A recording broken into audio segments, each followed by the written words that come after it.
మీ diet ఎలా ఉంటుంది? మీరు హెల్తీగా హెల్త్‌ని ఎలా మెయింటైన్ చేస్తుంటారు? ఎందుకంటే మీరు సాక్షాత్తు పరబ్రహ్మతోటి సాయిబాబాతో మాట్లాడుతూ ఉంటారు. ఇప్పటికీ మాట్లాడతారా? అంటే మనము ధ్యానం చేస్తే వాళ్ళు మెసేజ్‌లు ఇస్తారమ్మా.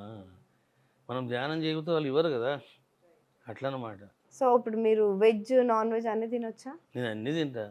అన్నీ తినొచ్చు. నేను పక్కా నాన్ వెజిటేరియన్. అవునా? హ్మ్. నార్మల్ ఇంత దేవుడిని నమ్మే వాళ్ళు అసలు నాన్ వెజ్ తినరు గదా!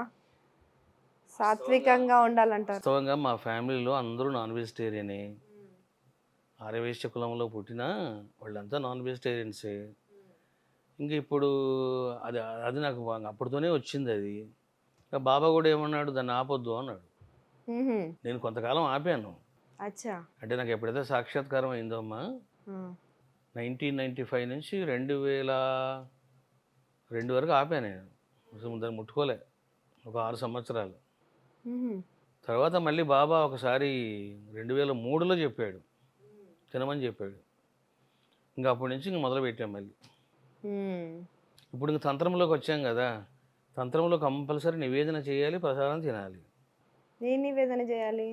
నాన్ వెజిటేరియన్ చేయాలి. తంత్రంలోనా? హ్మ్. ఓకే. ఇప్పుడు తంత్రశాస్త్రంలో ఇప్పుడు కాళీదేవి ఉందనుకోండి, ఆమెకు పెట్టాలి, నివేదన చేయాలి. నేను బ్రాహ్మణురాలిని నేను పెట్టానంటే అవ్వదు. హుహు. యూ హ్యావ్ టు డూ అంతే. అంతేనా? హ్మ్. అంటే నార్మల్‌గా ఏది కోడి, మేక అలాంటివేనా? అదే ఏదైనా ఏదైనా అంటే పొటేలు, హ్మ్. మేక, అచ్చా! కోడి, ఫిష్. అదే సాధారణంగా ఇప్పుడు సాత్విక దేవతామూర్తులున్న చోట గ్రామ దేవతలు కనిపించరు ఎక్కువగా. కానీ మీ రమణాశ్రమంలో అవి 2 ఒకే చోట కనిపించేసరికి అందుకనే అడగాల్సొచ్చిందనమాట ఈ ప్రశ్న. సో, గ్రామ దేవతలకు మేక అంటే పొట్టేలు బలిస్తుంటారు గదా! అవునవునవును.